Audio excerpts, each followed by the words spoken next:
বন্ধুরা, আজকের আমি চলে এসেছি কলকাতার শিয়ালদার সুখিয়া স্ট্রিটের কাছে জীবন্ত কালীমায়ের মন্দিরে। হ্যাঁ বন্ধুরা, এখানে জীবন্ত কালীমা শ্যামসুন্দরী মায়ের মন্দিরে আজকে আমি আবারও চলে এসেছি। তো আজকে কিন্তু এই মন্দিরের পুরো ইতিহাস এবং এই মন্দিরের কী অলৌকিক ঘটনা ঘটেছে সবই তোমাদের সঙ্গে শেয়ার করব আজকের এই ভিডিওতে। তো আজকের এই ভিডিওটা মিস করো না, পুরো ভিডিওটা দেখতে থাকো। আশা করছি তোমাদের ভীষণ ভালো লাগবে।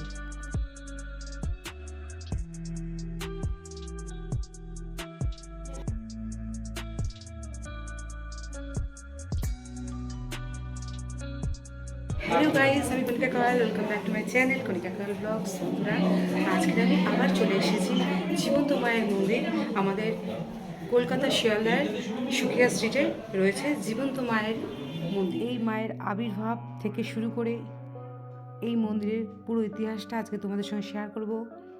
এবং এই মন্দিরে কোনো না কোনো সেলিব্রিটি প্রায়ই আসেন তাদের মনস্কামনা পূরণের পর পুজো দিতে। তো আজকের এই মায়ের মন্দিরে কোন সেলিব্রিটি এসেছেন পুজো দিতে সেটাও তোমাদের সঙ্গে শেয়ার করব। তো সঙ্গে থাকো, ভিডিওটা দেখতে থাকো।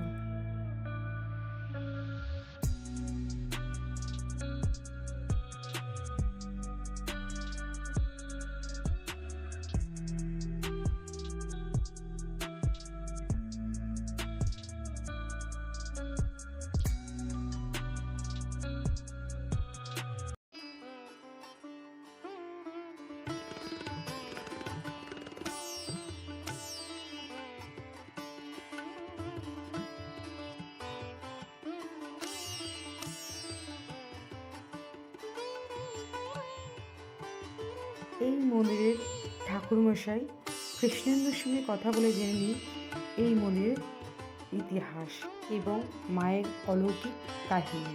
মা শ্যামসুন্দরী প্রথমেই বলবো, মা শ্যামসুন্দরী মন্দির সবাইকে আসার জন্য, কারণ এটা আপনাদের নিজের মায়ের বাড়ি। সবাই মায়ের কাছে আসুন, যার যা মনোবাঞ্ছা নিয়ে মায়ের কাছে আসবেন, মা অবশ্যই পূর্ণ করবে। মা কাউকে ফেরায় না, মা সবার মনোবাঞ্ছা পূর্ণ করে। মাকে 28টা শনিবার দর্শন করলে গ্রহদোষ, কালসর্পদোষ, মাঙ্গলিক দোষ, সাড়ে দোষ, যত রকম গ্রহজাতীয় দোষ সবকিছু কেটে যায়। মাকে একবার দর্শন করলে 51 সতীপীঠের ফল প্রাপ্তি হয়। মা সবচেয়ে আপন, যিনি আমাদের জন্মদাত্রী মা, তিনি নিজে সবকিছু ছাড়তে পারেন নিজের সন্তানকে বাঁচানোর জন্য, রক্ষা করার জন্য। তো ভাবুন, যিনি জন্মান্তরের মা, সে কেমন হয়? এ আমাদের জন্মান্তরের মা। মা আমাদের অত্যন্ত ভালোবাসে। সবচেয়ে বড় কথা, যেটা আমি সবসময় বলি সব ভিডিওতে, মায়ের মুখের মধুর হাসি। আপনি কোনো মন্দিরে যাবেন যেখানে হয়তো কোনো জায়গায় সোনার সিংহাসনে বসেছে, ওরে মা সোনার আভূষণে ঢেকে আছে, এত গহনা পড়ে আছে, কিন্তু এখানে মা আছে, মায়ের মুখের মধুর হাসি আছে। মায়ের মুখের মধুর হাসি দেখতে হলে মা শ্যামসুন্দরীকেই দর্শন করতে হবে, না ভূত না ভবিষ্যৎ। মা একজনই, মা কল্পতরু। মায়ের কাছে যে যা চাইতে পারেন মা অবশ্যই দিতে পারে। সেই মায়ের চাল গলা চেয়ে খাওয়ার গল্পের ঘটনা বলি। মায়ের জন্য মায়ের পুরোহিত যায় বাজার করতে। বাজার করতে ছোট্ট একটা বাচ্চা মেয়ে গায়ে কালো রং মেখে মা কালীর মতো শুয়েছে। সে একটা ভিক্ষা চাইছে আমাদের যে মন্দিরে পুরোহিত তার কাছে। আর টাকা দেবে গো, 2 দিন ধরে কিচ্ছু খাইনি, একটু চাল গলা খাবো। বাচ্চা থাকে আমার মধ্যে, যা কাজ করে খা। বাচ্চাটা বলছে, গাছ দিয়ে বলছে, যদি কাজই পেতাম তো তোমার কাছে ভিক্ষা চাইতে আসতাম। এখানে বলে কি, প্রত্যেকটা অমাবস্যায় মায়ের অন্ধকারে পুজো হয়, শুধু দীপান্বিত অমাবস্যা কালী পুজো ছাড়া। সেই দিনও মায়ের অন্ধকারেই পুজো হচ্ছিল। অন্ধকারে পুজো হতে দেখছে মহাদেব আছেন, মা নেই। আমি চোখে হয়তো ভুল দেখছি, এরকম হতেই পারে।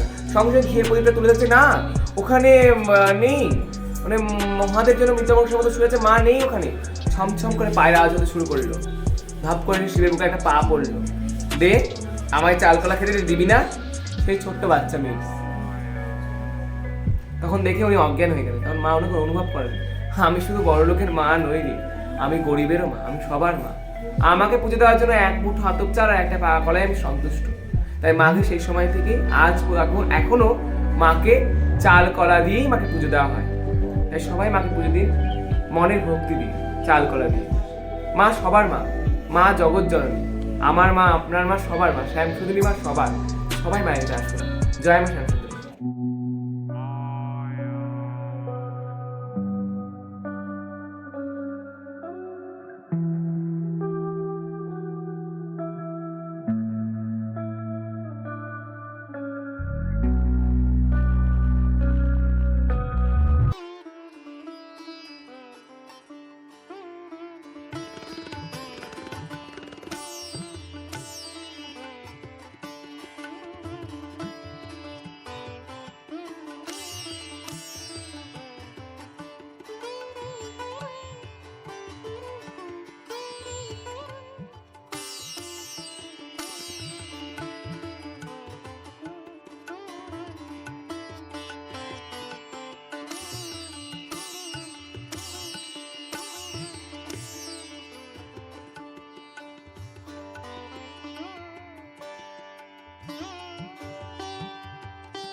আজকে কিন্তু এই শ্যামসুন্দরী মায়ের মন্দিরে আমার সঙ্গে এক ইউটিউবারের দেখা হয়ে গেছে, আমারই মতন সে।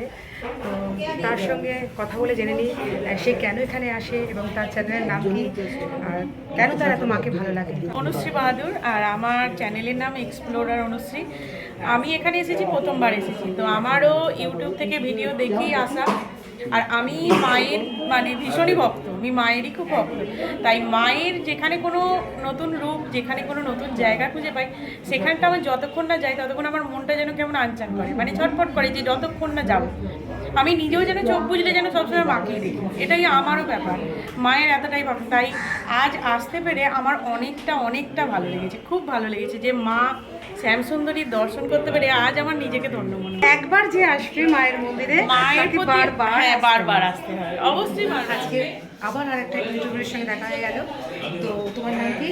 আমার নাম প্রিয়াঙ্কা চক্রবর্তী, আমার চ্যানেলের নাম রেভলিউশন। হ্যাঁ, এবার তুমি একটু বলো কেন এখানে আসো।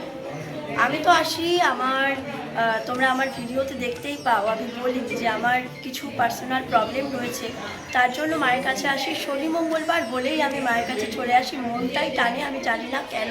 তো আর মনে হয় যে যারা আসতে পারছো না তারা এই ভিডিওর মাধ্যমে মাকে দর্শন করো। তারা একবার এসো, যে একবার একবার আসবে, অবশ্যই, সে আমিও বারবার তোমার সাথে আসবে। একমত, তোমরা একবার আসলে তোমাকে টানবেন মা। বন্ধুরা, আজকের এই জীবন্ত মায়ের মন্দিরে পুজো দিতে এসেছেন বর্তমান ফেমাস গায়ক গুরজিৎ সিং। তো আজকে তার সঙ্গে কথা বলে জেনে নেব তিনি কিসের টানে এই মন্দিরে আসে। মায়ের কাছে এসে আমি যতবারই এসেছি, এর আগে যখনই এসেছি এমনি আসা হয়নি।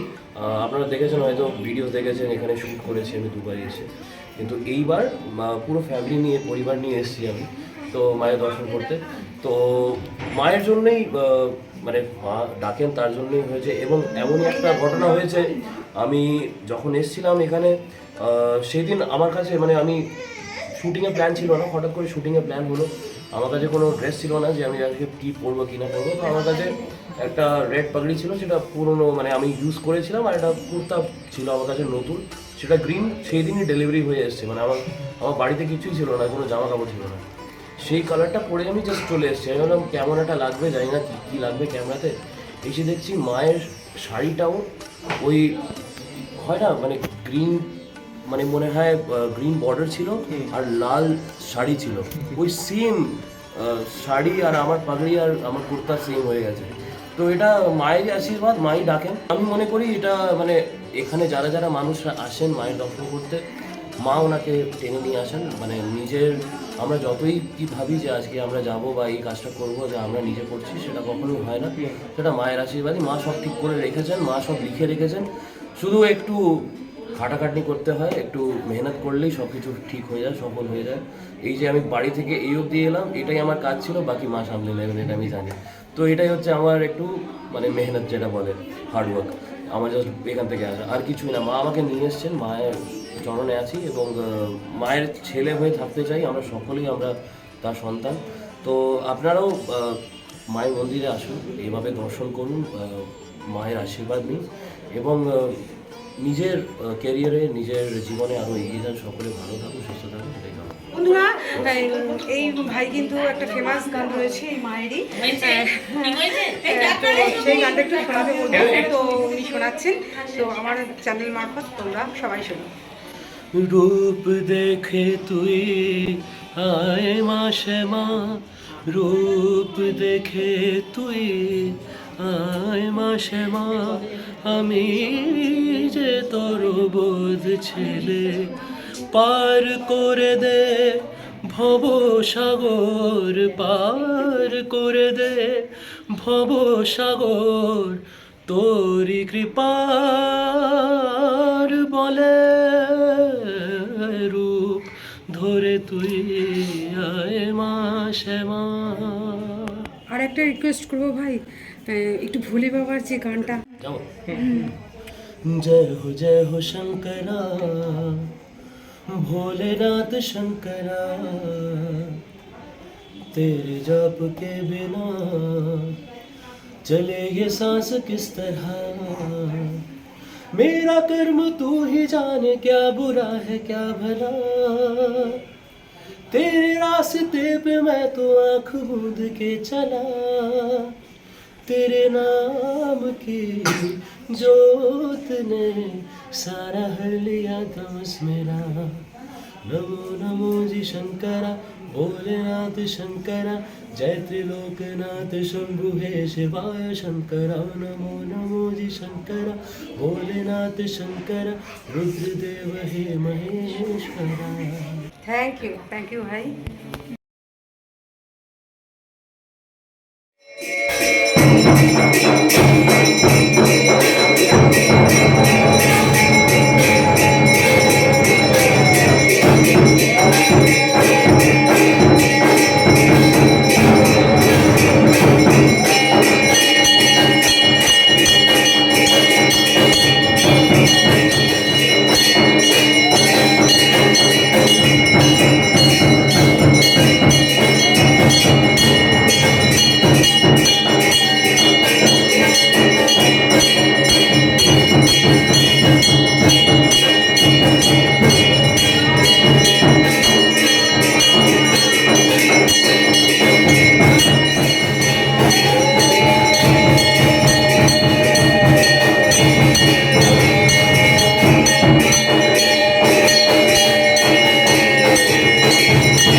सुभद्राय जगन्नाथाय ते नमः।